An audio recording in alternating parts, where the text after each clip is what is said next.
Hi, Dad. Hi.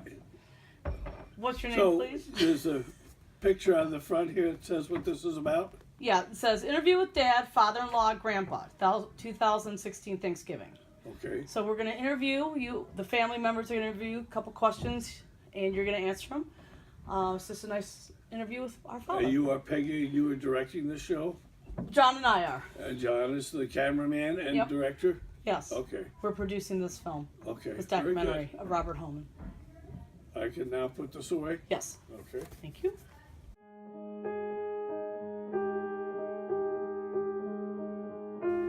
My question to you, were you upset or mad at me when I decided to pursue my love of cooking and not pursue real estate, which I think you were thinking that maybe I'd follow in your footsteps? No, I was not upset. I was a little upset when you chose not to go to take that Russell. scholarship to Muskegon Yeah. Community College. We went to a session together. I Yeah. remember that. Yeah. And I always have a thought when I want somebody to get out of a session, and then you got what you wanted, Right. which isn't what I wanted. Uh-huh.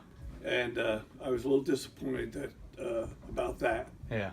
but it was like, boom, Yeah. moving right along. So I've never been disappointed in you. Yeah. I was just disappointed in that decision because I wanted you to have a Yeah. chance at a Russell. scholarship at Yeah. Brussels. Yeah. Got it. Okay, my question was, what is your favorite holiday to spend with the family? Oh, it's Thanksgiving. Yeah. It used to be Christmas, okay? But Christmas, as you kids got older, you know, and you don't have 22 presents in front of you, it's great, but Thanksgiving is, for me, everything. Yeah. And it's been, I hope, let me reverse it and ask you, what's your favorite? I think, like, yeah, it used to be Christmas because I would, like, when you're little, you just, like, only think about the presents and Right. stuff. But then when you get older, you start to appreciate family more. Mhm. And what that means to me is more important. So, yeah, Thanksgiving by far now, especially. Yeah, and both ways, right? Because you're Yeah. here 1 year, and then with Beth's folks another year, Yeah. right? Or Beth's family, I should say. Yeah. So, thank you for the question. Hello, Grandpa. Oh, Okay, is there any other sport you would have rather watched me play while I was growing up? no, No. not a prayer. The only sport I ever wanted you playing was the one you wanted to play, and you had the choice because you were a hell of a good soccer player. Okay, and you've turned out to be a fabulous basketball player, and I just want you to do as well as you do. And you might be thinking of me only thinking of basketball or sports. No, I think of you as a full person, and I'm so proud of what you do in school. you. And I know you're working your butt off, and that's good. And now I'm looking forward to college. I've picked one. Grand Valley State is my choice. Really? For whatever reason. I just seems like a really good school. You know, your dad was running a race over there. So, just my thoughts, okay? Thank you. Which doesn't mean anything. Yes, it does. Okay. You're a wonderful kid. Right? Thank you. My question is, what was your dream job growing up? If you had like one special job. My dream, yeah, okay. I thought and I wanted to teach and coach. I wanted to be a teacher because I love teaching. And I wanted to coach because I love wrestling. And in my senior year in college, I got the question from some of Betsy's friends and relatives, you know, how are you going to make a living teaching? And then IBM came along and they said, hey, we want to hire you, and they pay good. It's a big company, big job. So I went with IBM. And I loved it, but I knew I'd never be president of that company. I wasn't tall enough. I wasn't smart enough. I wasn't anything, okay? So when I decided to leave IBM, I went into real estate, and I loved that too. So, but really, if I had my druthers, I'd go back and just be a teacher and coach. Yeah, I'd teach and coach. So that's a good question. Thank you.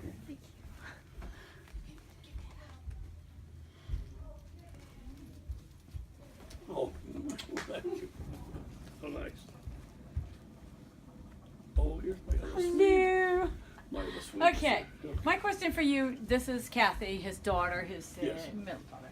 What is your favorite holiday and why? It's, the question has been asked before, kind of. Okay. However, I'm going to rephrase it again because I tell you the same thing. It's always been Christmas because it was little when you guys were little. Blah, blah, blah, blah, blah. Aw. But now it's thoroughly, no question, Thanksgiving. I mean, Thanksgiving and tonight's dinner was an example of that. I mean, it's just the time I get to be with each person individually and, checkpoint, see where you're at, see what's up next, make sure that you're thinking straight. And like that. So to me, it's definitely. And the other one is just the sheer joy of standing on the side, not being able to hear it all or participate in it all, but seeing it all going on. It's just like like that, and I love it. And then it all works out. Yeah. Good. Question from you, Arkim. What did you think when Kathy said she was moving to Sweden? I thought she was crazy.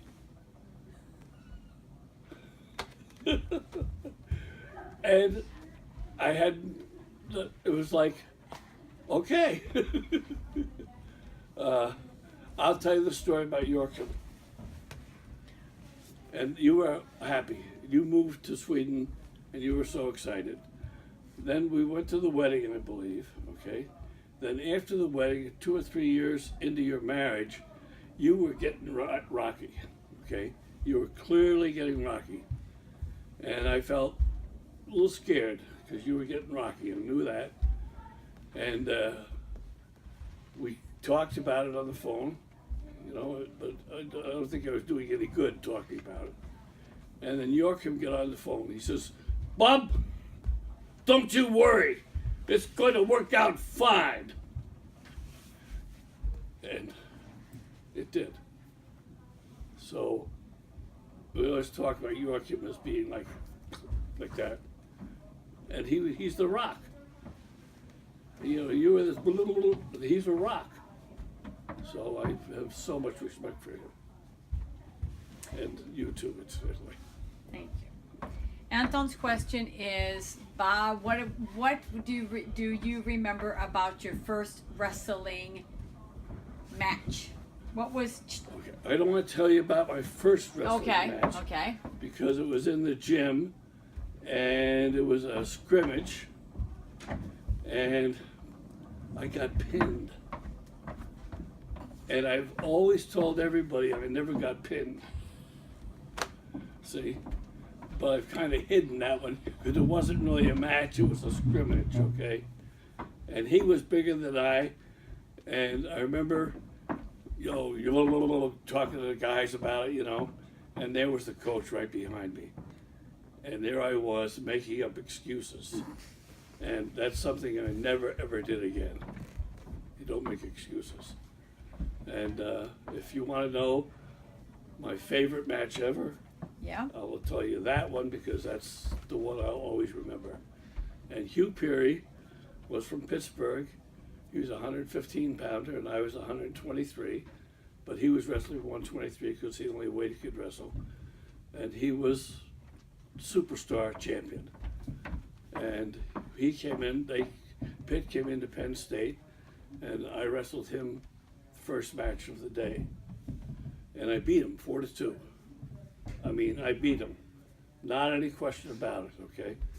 There was no bad call, good call. I just beat him, and I did. And the crowd, must have been 6,000 people there. They went crazy. And they talk about it even today because he never lost another match. Now, part of that story is the next year when we went to Pittsburgh to wrestle Pittsburgh, and Hugh Perry was the one I was going to wrestle. And I was a lot injured, you know, and I couldn't make my weight. And they laid me on a table and they rubbed me down with towels until I made the weight. And I was taped with my knee and my arm and what have you.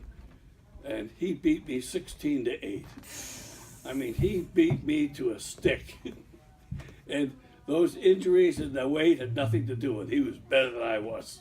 So that's the Me. match that I remember. Yes, right. Okay, so I have a few questions, and Okay. they're from Jordan, Gigi, and then my question. Oh my God.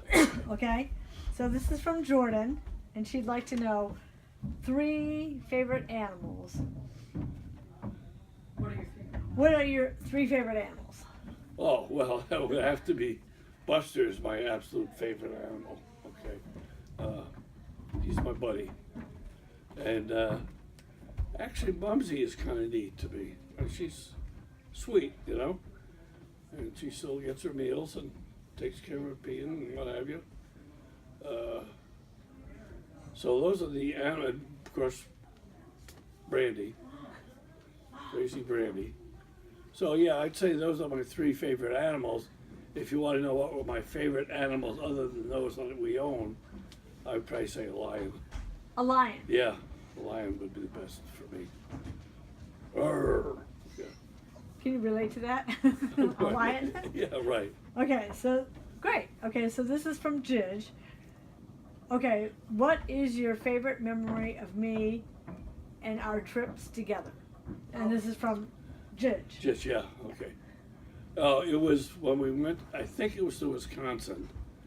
And it might have been Purdue, but they wouldn't let us bring food in. And we'd stick it in our jacket and what have you, so that we could bring the food in because we were going to pay the prices for the food there. And the other part I remember so much about Gij, when we were at those meets, she was in them, okay? And she applauded like this, and she was really, really, that was very fine times that Gij and I had together. And then going to the volleyball games the same way, okay? And then driving in her great big Tahoe. She had a big Tahoe and drive that along. And so I remember those times very well. And I miss them. Mm-hmm. Miss you, Judge. Okay. Okay. And let's see. And my question, Dan, Yes, dear. is what was your memory of a packed lunch that you would always take to school with you during your school days? Did you bring a lunch? Did you buy lunch? Oh, we packed lunches. But normally we had baked bean sandwiches. Okay? And they were always good because they were moist. That's what I remember about going to school. But I can remember when I worked at the florist, and I'd be there for 8 hours, and I would have an hour for lunch, which was nice. And I would make myself a bacon, lettuce, and tomato 3 sandwiches. Okay. Okay, and a gallon of milk. And I would go out, lay in the shade, and eat those 3 sandwiches, and drink that milk. And that's probably what I remember most about sandwiches. The bean sandwiches I remember well, but mostly it's the bacon, lettuce, and tomato that I would make myself. Lots of mayonnaise. Yeah. Nice. Why, you want to make me a sandwich? Want a bacon, lettuce, tomato sandwich or a bean sandwich? We didn't have bacon. Okay, well that's cool. And that was my question to you. So, great, Okay, Dad. Thanks, son. Oh, I love you. love you, Dad. Okay, it's Sarah. Yes, Sarah. I wanted to know what's the best piece of advice you ever received? That I've received? Yeah, that someone's ever given to you. Good question. Wow. Or a piece of advice. That's all right.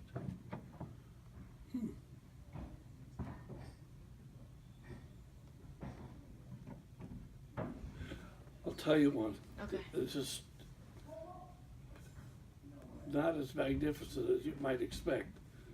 But in a previous question, somebody asked me about my favorite wrestling match, and it was when I beat Hugh Perry. I think you and I have discussed it Yeah. before. But the best advice I got was from Dick Lemire, and I was ready to go out and be the first one out there. And my coach said, you know, do whatever he would tell me, and Dick would say, go get him. And that's the best advice I ever had. It was just like, just do it, Bob. Just do it. Yeah. Probably pretty good. Yeah, that's good. It's a good question. Thank you. Well, thank you, buddy. Oh, John. Hey, my question is, what was your first date like? Oh, God. Well, I'm old enough not to be able to remember what was my Or an early dating God, experience? those girls were over there. So if I remember my dates, that's all right. You can stay. It'll be on the tape anyhow. But I was a freshman, okay, in high school, and that's still working okay. Yeah. I was a freshman in high school, and my buddy had a sister who was a senior. Okay, and I was a pretty good guy around town, you know, so I asked her, somehow it came that, yeah, she'd probably like to go to a movie with me, and we went. And those are the days when I might have been 13 or 14, and I was learning about women. And what I learned was that women like. Okay. So, All right, another question, John. my new question is, what is your most fond or favorite memory during your college years? Or one that sticks out? Yeah. I really liked being in college.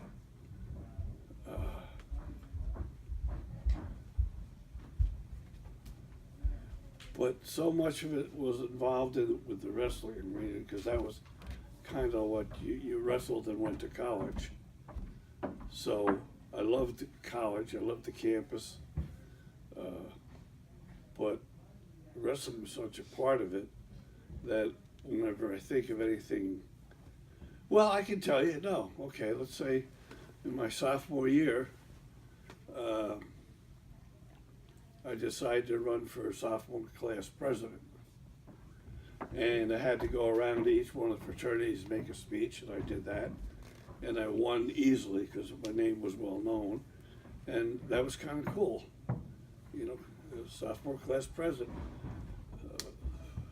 Must have been 2,000 or 3,000 students in that grade. That was cool. And then later on, I ran for secretary treasurer of the university and got elected to that. And then I was elected to most liked student leader. Things like that. You know? So those were all events. And then I would say that the most important part of my college was really meeting Betsy and our relationship through college, okay? Because we were a team at that time, a really good team. We got a lot done together, and it was really good. We got married right after college, and then all these kids came, so, yeah. I'd say that was what came out of it most was meeting Betsy and having all these kids. So, that's a good question. Oh, did he? Asked me about my first date. Ah, nice. Well, this is coming from my wife. Okay. She would like to ask you one of your earliest childhood memories, either teenage or as a child. Your fondest childhood or teenage memory that you have. Impactful memory. Okay. I'll go for the earliest memories that I have. There you go. Yeah. Okay. And that would be, and I'm writing kind of like a biography right now, so it's up on top of my head right now. But when we moved, I was born in Oceanside, New York, Long Island, New York, but I've never even been there.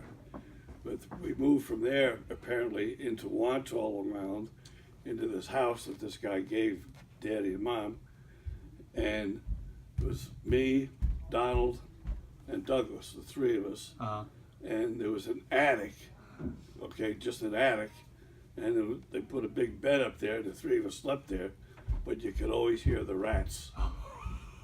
You could hear them going across the bed, and we slept pretty close to each other. Kidding. So that is a memory. Oh, that's horrible. Okay, but I mean, that is Yeah. that memory is clear to me. Okay, Really? And the next one would be standing in that kitchen of that little house, eating our first pizza. Oh, really? Yeah, and the Long Island pizza, and the cheese was just dripping. That's what I remember, because we couldn't eat the piece without, because the Yeah. It was cheese so- was always dripping. Because I was probably 3, 4, 5 years old. Oh, wow. So those would be That's my good. first memories Yeah. of Yeah. being a human being. Yeah. Yeah. Nice. So thanks for the question. Yep. Those are good. Brings back some memories. Remember that? Good job. Recipes theater? Yeah. Okay, do I start? Yeah. Okay. I was going to ask you if you have, in relation to your parents and your grandparents, do you either have a memory of them or a story they told you about what it was like when they were growing up, or just something you remember about them, that That's a generation? really good question. And I'm trying to write a biography now, okay? So it's right here in front of my head. Okay, But I have no memory of grandparents okay. other than my dad's mother. We called her Nana, and she was pretty strict. And I think my memory of her comes from when Mom was probably in the hospital for something, and Nana was watching us, and she always thought we were too rambunctious, and how come they got so many kids? And I remember she wasn't very happy with us. And I know her last name was Cutler because that was on the utility bill. Oh, interesting. So I'm sure that, she had to sign for the utilities in order for us to get them. Wow. So I remember I could almost see her, but not quite. And on my mom's side, his name was Pop Pop, we called him. And he had a vest and he smoked cigars. And I can remember sitting on his lap once. Huh. But that's the only memory I have of him. So we didn't, and then there's no history in my family, okay? My dad said we were born with the Indians, Really? that kind of thing. Yeah. My mom's maiden name was Weeks, Okay. and apparently I think Pop Pop had money, but then they all fought over it and she lost.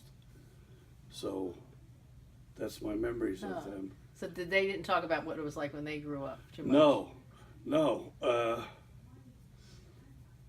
we didn't. No, it was kind of like we were struggling to move ahead, and they might say, "Well, when I was young," but there was no like this Not a lot of stories. session. Yeah. This idea of caring for something didn't exist. Right, because they were Right. just too busy surviving. Yeah, that's right.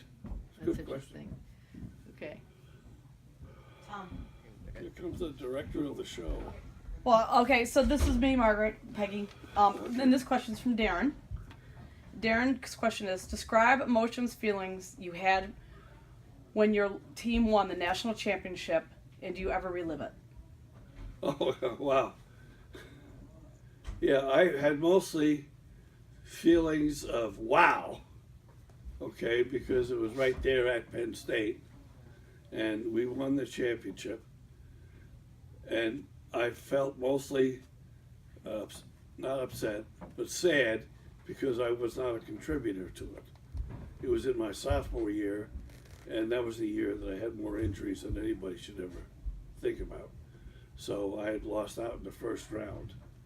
But I could still cheer on the team, and I was the team, and it was a pretty damn good feeling. And Hud Sampson was the only one of our team that won. At that time, there were only 8 members of the team. And we had 2 brothers, the Lemire's. Dick placed second. He lost out in the finals.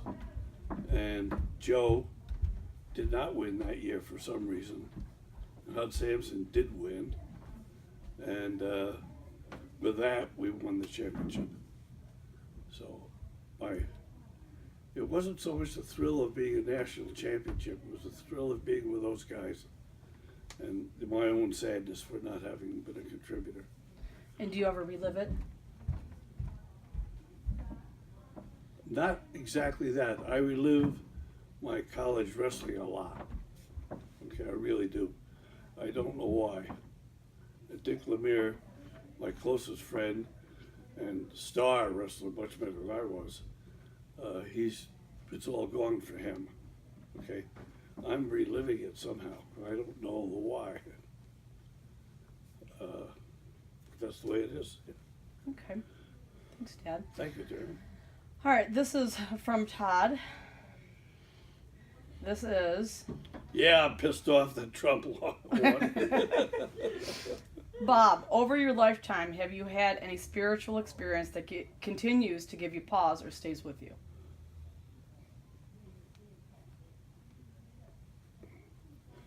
Yeah, many spiritual experiences being the kids. I mean, that's spiritual. And that'll never leave me because they're hanging around. And I did have a relationship with God at one time. I was very, very Catholic. You know, I could even pray during a wrestling match until I decided that when Babsy died, that this didn't make any sense. And therefore, you know, I could see that prayer to me was my request upstairs coming back down here for me to implement. So I can't call that spiritual, but I can call it, that's kind of where I am with that.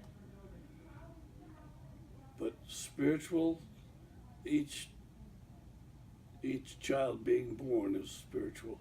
I mean, really deeply. Yeah. Thank you, Todd. Good question. Thanks, Todd. All right, my question is, how do you remain so positive and so content in life? Beats the hell out of me. I mean, I can't imagine being any other way. I mean, it doesn't make any sense to me to be any other way, you know?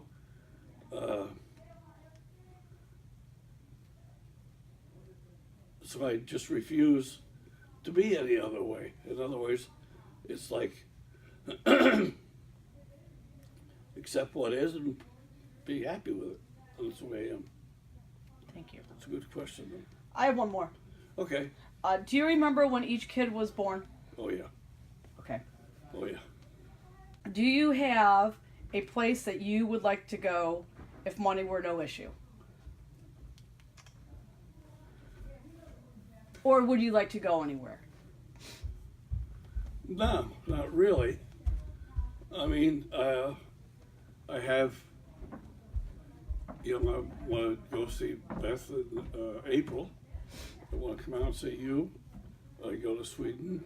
But I have nothing that's kind of grabs me. All right, well, that's good to know, Dad. Yeah. No, I'm fine with, I love our life, okay? Diane and I have a great life. We just kind of do our thing, and it doesn't require a whole lot. Nice. Okay. Thanks, Dad. I love you very much. Okay, this question is from Carolyn. Okay? She said, what was the craziest hijinks you got into as a freshman or sophomore in college?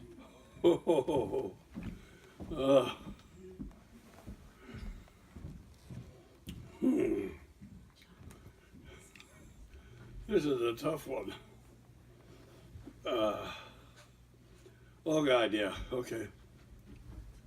Either freshman or sophomore year, part of it was after season drinking. And I would never held my beer very well. And Betsy and I were going together, and I would get drunk, dirt drunk. And I'd leave the party, and I went into my bedroom, which was downstairs. We called it the cave. And I remember getting, so sick. And I quick had to get up. And I was trying to turn the doorknob on the door so I could get out. I couldn't get it open because I had the knob of the cupboard. And next morning I'd have to walk and meet Betsy, and I'd be, So it was pretty bad. There were some times that were pretty bad. As bad as the first date thing. Go ahead. All right, next we have. Okay, and Robert Uh-oh. just wants any hijinks when you were younger. Younger than that. Okay. Younger than college. Well, we used to pop street lights. Yeah, we had, Wantua was pretty rural. Well, not pretty, it was rural, okay? And you'd have a street light maybe here, and way down there would be another one. And they had a green kind of a thing on top. Then the bulb was this great big white thing, translucent. And so we would take rocks and knock out those street lights. And then I remember we used to go down and we'd fill a bag full of, dog crap. And then we'd go along at the house, and we'd knock on the door, and somebody would come out, and then we'd lit it, and then they'd go try to stamp it out. So I remember that real well. Who's we? You and... Well, we and my buddies. Or they would say, they and their buddy, me. And then we had a neighbor who we didn't like very much, and we used to make stink bombs. And the way you make stink bombs is you take film and you roll it up, you wrap it around, paper around it, and you light it, and you can drop it in the window, and it stinks up the house. But if he came out, we really had to run because he was big. So yeah, we did that as kids. That wasn't very smart, but we did it. Those hijinks, I called. I don't know if any others really. Not that I'm going to talk about. All right. Thanks, Dad. Okay. Oh Tom, dear. this is hard for you, I know. I know. So, all right. I want to know. Apart from, what I'm trying to get at is what influenced you in your life, and outside of wrestling coaches. So put aside the wrestling coaches because I know they were important, and I know wrestlers were important. Who are the people? What are the institutions in your growing up, college? After college, that influenced you in your life, and so that's what I want to know. Well, you just cut off half my life. I know, but I already know all that generally. No, well, you. But I don't know. Well, let's not debate that. I asked you the question. I knew this would happen. You can make that part B. Part A, Tom. Yeah. So I want to know. I'm talking about community. I'm talking about institutions. It might be school. It might be church. It might be business. It might be a job. It could be your father. It could be an uncle. It could be an aunt who we never knew about. I want to know more about that part of your life as opposed to the coaches who were very important and very influential. No, it was more than that. Okay. Okay. They influenced my life dramatically. Coach Brigard did. Okay. Yeah, I know. In every way, shape, and form. Right. But if I look at who else impacted my life, in it was what? Probably my dad more than anybody. Okay. He was just so loving, so kind, and so supportive that I always wanted to please him. Okay. So my dad played a big part in my life. Okay. And my mom played a really strong part in another way. because she was the disciplinarian. She was the always one who set high standards and, you know, meet them and keep moving up. So I kind of had a good mixture that way. And that was kind of like the base, I would say. And then the Catholic Church was, when I was wrestling, and Dick Lemire said, well, you're doing fine in this, but how about your other side? Well, I said, I wouldn't talk to God because, you know, I don't deserve to. He said, well, you can say whatever you want and always thank him. So he got me going to church for wrestling to help with that. And then Donald and I used to go set up the chairs for church. And we became very religious for This many was years. in college or prior to college? Prior to college. No, yeah, it would have been prior. It would have been my junior year in high school that we started. Then Mom, Donald, and I would go, but Daddy never did. He never said he had an answer, he just didn't go. So that was important. So that was important for quite a while. Until Babsy died. Then I was done. I had a branch manager at IBM in Flint named Ray Paulin, who was great.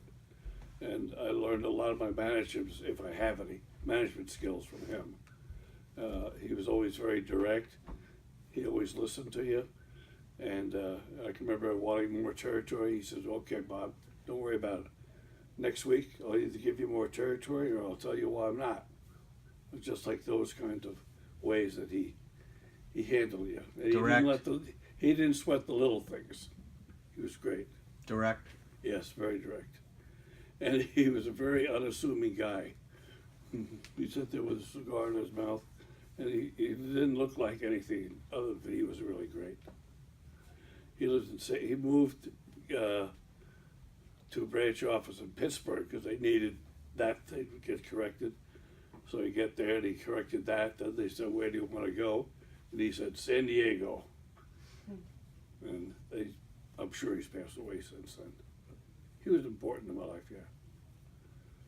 What about post IBM? Nobody I'd Influences. say that I learned anything from. Okay, I think I was going on stuff I'd learned. Or you My were relationship influenced with Roger by. was an interesting one. Okay, and he was Roger Drobny. Oh yeah, right, yeah. Because Roger was very into money, but even didn't have any, so he really wanted some. And I looked like I had some, and I didn't want any more. I don't know what it was, but it was not a very good relationship. It was for 15 years probably, but it got to the stage where he wanted more wealth for himself. I wanted more wealth for all of us, and that's when we split off. And I'm not dissatisfied with anything in my life that I can really think of, unless you think I should be. No, it's Okay. good. Can you just take us through a day in the life when you were in college? At any point, you can hodgepodge different times of college together into just like a day, Yeah, beginning to end. always got up early. Okay. Okay, that's just part of me. Go to classes. Sometimes we go. You always had to walk to class, wherever you were going to go. You'd walk to class. I walked to class, did my classwork. Normally go down to the gym. Luckily, our fraternity was 4 doors from the gym. We'd go to the gym, check my weight, then go back, not have any lunch because you weren't going to eat any lunch because you were wrestling, making weight, and then probably get a rest, and then start practice. And practice would be, first we'd run the golf course, which would be 5 miles, and you wore heavy gear to get the sweat going. Then you'd go work out and a lot of times we'd play handball before we worked out. Then we'd work out and beat each other up as much as we could for about an hour and a half, 2 hours. And by then you were pretty well worn out. And let's say that was Thursday, and the meet was going to be on Saturday. Okay, so that meant no eating between Thursday and Saturday morning when you weighed in. So that's kind of like it was large. Most of my experience in college was geared around wrestling. Okay, that was the primary thing. And meeting Betsy was a big deal. Yeah, we hung together all that time. Yeah, and we did real good together. Yeah. Where'd you meet her? She was a friend of my fraternity brother, and so we got a blind date together. And then your mom got never mind, and we were on the phone all the time and got to know each other good. So I'd just like to say one more thing if I could. Well, of okay? course. Married life. I think Betsy and I were exactly what we should have been for each other when we were, okay? I would say that my second marriage to Etta was a rebound mistake. I feel badly for her. I feel badly for you guys, what you went through because of that relationship, which wasn't working. And I want to acknowledge Diane for our 35 years. I mean, we went through hell together. And I can remember, I don't know how she did it, you know, because all these kids, and she used to say, I'll always think it won't matter 5 years from now. And that's how Diane got through it. And I love her dearly, and I really want to acknowledge her as part of all of this, and I appreciate the opportunity to have done that. 35 years, Jesus. Yeah. Amazing. How long were you married to Mom at that point? Or 19. 19 years, and Etta was 3. Maybe 3 to 5. I don't even know. I know. And I'm sure she doesn't. Well, maybe she does. No. It doesn't matter. And then that was tough with Cindy. Oh yeah, passing. So Yeah. Wow. Okay. Well, we just want to acknowledge you, Dad. Thank you for taking the time for this interview. This is just a nice thing that we did for Thanksgiving to just get to know you better, some of your past. Thank you. Thank you. I want to acknowledge everyone that did this video. This video would not be possible without John and Margaret Homan and everyone else who came with the questions. We thank you very much, everybody who was involved. Thank you.